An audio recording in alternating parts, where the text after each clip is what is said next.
All right, we are live. So today I'm going to do a couple more practice problems for the second exam.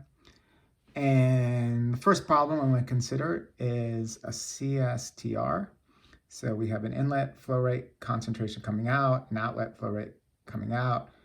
We have a second order reaction, 2A goes to B, and then we're given the following information. So the volume of the reactor is 10 liters. The flow rate is 1 liter per minute. Our kinetic constant is 1 molar inverse, minute inverse. And we're interested in understanding the response if the inlet concentration goes from 1 to 2 molar. So the first step in all these problems is coming up with a model. We've already discussed these models extensively, but basically we have dc dt is equal to F over V, inlet concentration minus the outlet concentration, and then minus 2Kc squared. So it's a second order reaction, so it means we'll have a Kc squared. And we're also losing 2 molecules of A for every molecule of B we make, so we have a stoichiometric coefficient of 2, and we're losing A, so it's a minus sign. So in this example, you only really have to do the concentration of A. I don't ask for the concentration of B, but you could have come up with equivalent model for the concentration of B. But let's just focus on the concentration of A. So first step is determine the steady state. And so we just take that previous model. We set the derivative equal to 0, and we have F over V. C inlet bar, right? So that's our steady state inlet concentration minus C bar minus 2K C bar squared. And then to make life easier, I just plugged in the numbers. So F is equal to 1, V is equal to 10. Our inlet concentration, at least initially, is 1. And our kinetic coefficient is 1. So we kind of get back this equation. And then we can go ahead and solve it. So first thing I did is multiply the 10 across. So I get, and then kind of flip around the equation. So move everything over to the left-hand side of the equality sign, and you get 20 C bar squared plus C bar minus 1 is equal to 0. And we can use the quadratic formula. And again, we're only looking at the positive root. So we have C bar is equal to minus 1 plus square root. Here's our B squared, which is 1 plus 4AC. So 4 times 20 is 80. And then 1 is 80. And then it's minus normally, but we have a minus here, so it becomes a positive. And then over 2A, so it's 40. Follow this through. This is 81. Square root of 81 is 9. Minus 1 makes it 8. So we have 8 over 40. Or if we simplify that down, we get 0.2 molar. So the next part is to do the linearization. So here our linearization variables are our inlet concentration and our outlet concentration. And then we're just going to plug in everything else in deviation variables. So we have dc prime dt is equal to F over V, C inlet prime minus C prime. This is a linear expression, so we can just replace the variable with a prime.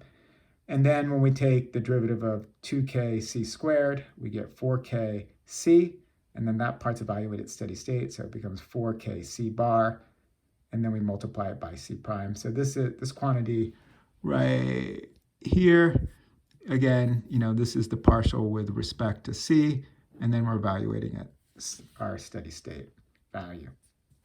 So if we plug in our numbers, we get 1 over 10, C inlet prime minus C prime minus 0.8 C prime.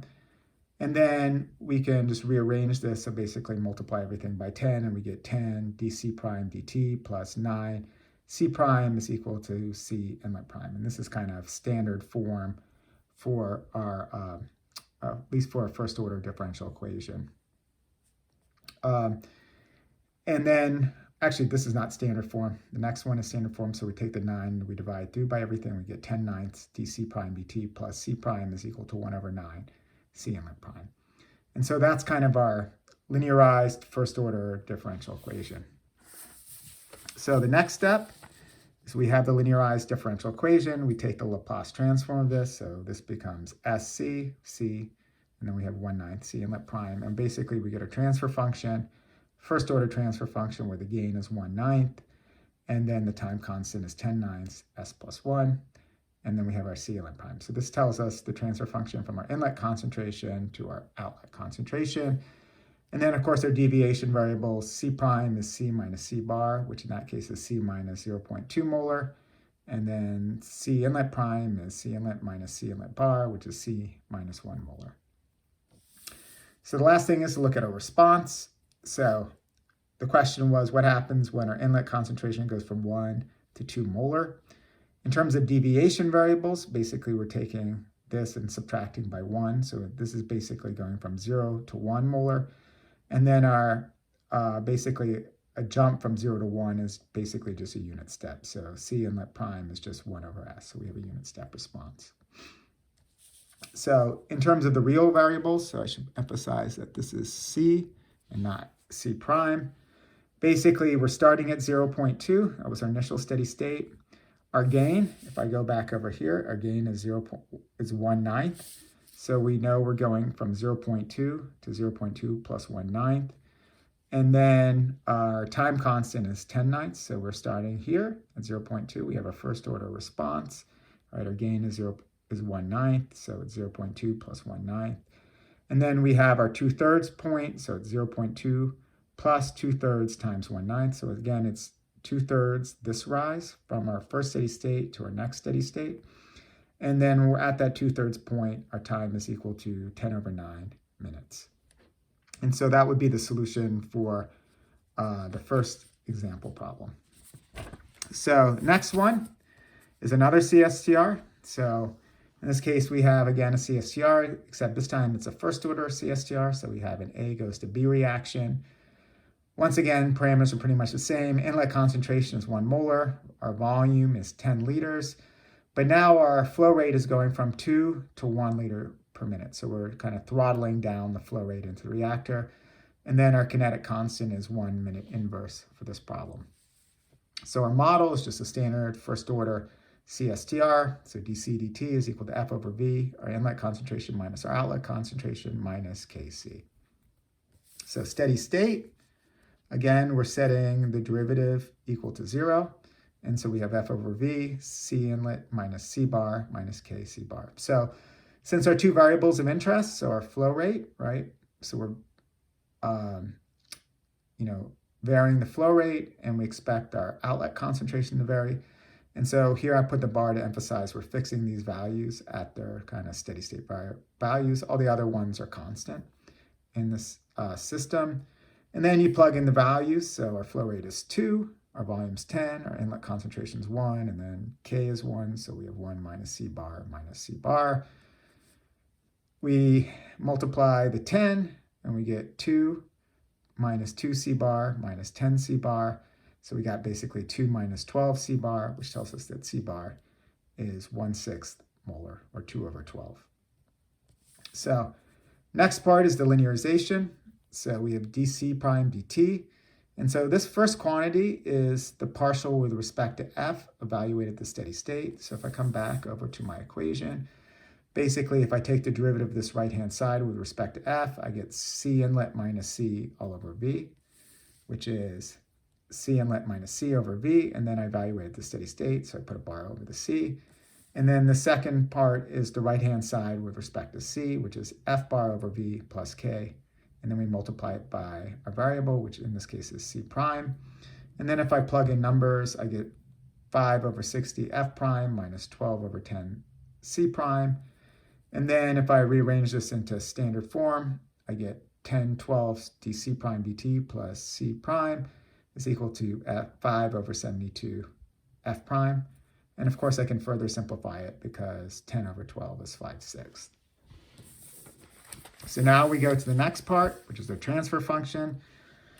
So we have 5/6 dC prime dt plus C prime is equal to 5 over 72 F prime. So that tells us that C prime is equal to 5 over 72, 5 over 6 S plus 1, all times F prime. And again, our deviation variables are C prime is C minus C bar, which in this case is C minus 1/6 molar. And F prime is F minus F bar, which is F minus 2 liters per minute.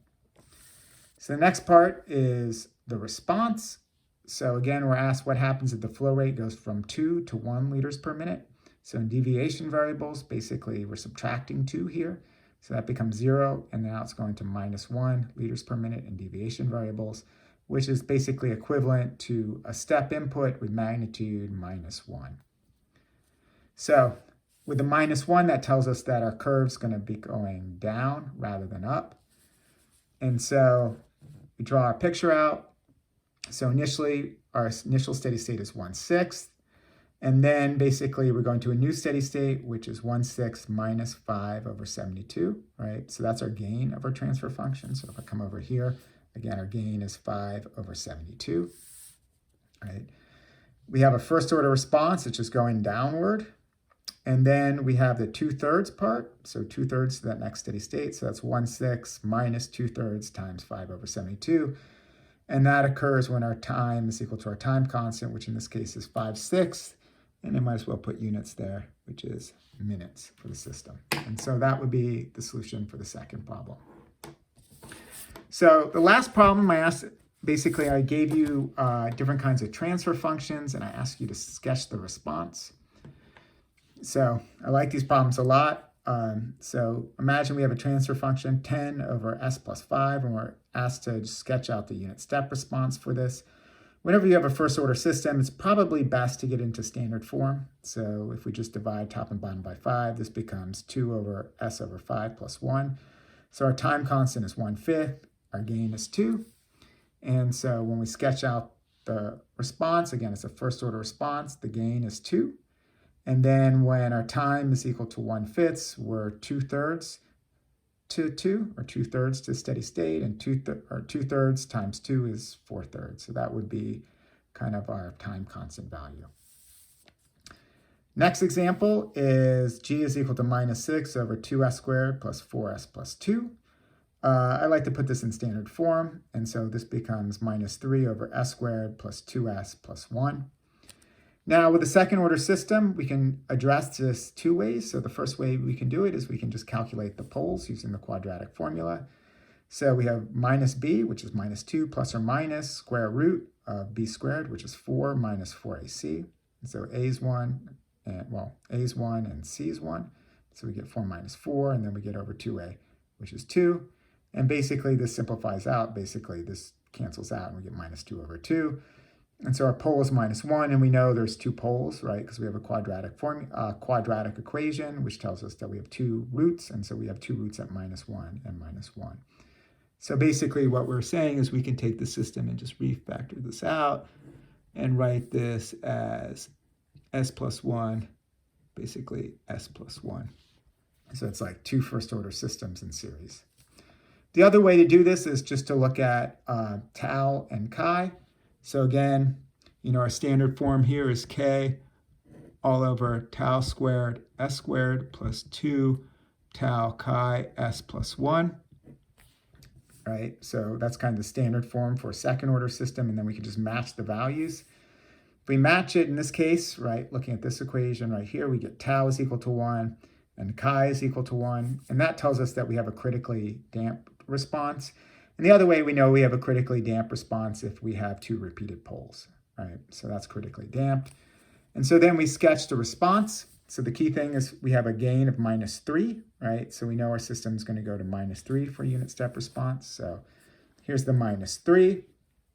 And then we know that for a second order system, a critically damped system, when t is equal to the time constant, so t is equal to 1, which again here is our tau value, basically we're going to go 1/4 the value to our final steady state. So in this case, it's just going to be -3 all over 4, and we can exactly calculate that value. So next system is 3 over 4s squared plus s plus 4. And then we can toss this into standard form by dividing top and bottom by 4, and we get 3/4 s squared plus s over 4 plus 1. If you look at the poles here, right, I'm actually going to use the upper equation to calculate the poles because I don't want to work with a fraction. And so my minus b is 1, so I get -1 plus or minus b squared, 1 minus 4ac, so a and c is 16, 4 times 16 is 64. And then all over 2a, and I made a horrible mistake here. That's not 16, that's 8. And then if I come back down here, this is 1/8 there, right? So that's my 2a. And so I get -1 plus or minus square root of 1 minus 64 over 8, which is minus 1 plus or minus square root of minus 63 all over 8. And so that's going to be, we have a negative real part and imaginary part, so that tells us we're going to have damped oscillations, or it's going to be an underdamped system. The other way we can do it is looking just at standard form. So again, tau squared is 1, so that tells us tau is 1. And then 2 tau chi is equal to 1/4, which tells us that chi is equal to 1/8. And this is another way of saying an underdamped system. So our gain is 3/4 up here, so this is 3/4. So we have a second order response, so we have the inflection, and then we have the damped oscillations. And if you want to get a sense of where kind of the time constant is, the peak value, so exactly where this peak occurs right here, we have a formula, T of P, and basically this is pi times tau, 1 minus chi squared, and then we take the square root of this value. And in this case, tau is equal to 1, chi is equal to 1/8, so chi squared is 1/64. 1 minus 1/64, right, is 63 over 64, and we square root that, that's basically 1. So putting that all together, we know that that peak response is at a value equal to approximately pi. I don't expect you to know this formula, but you can get a sense. Basically we know it's going to scale as the time constant, so we know something around here is going to be equal to 1, but we can exactly calculate this for an underdamped system. So last example, so G is equal to 2 over S plus 1, S plus 5. Again, I like to put this in standard form, so I get 2 over 5, S plus 1, S over 5 plus 1. And here the poles are -1 and -1/5. We know obviously it's not going to be any imaginary poles because we can already actually see the poles when we factor it out.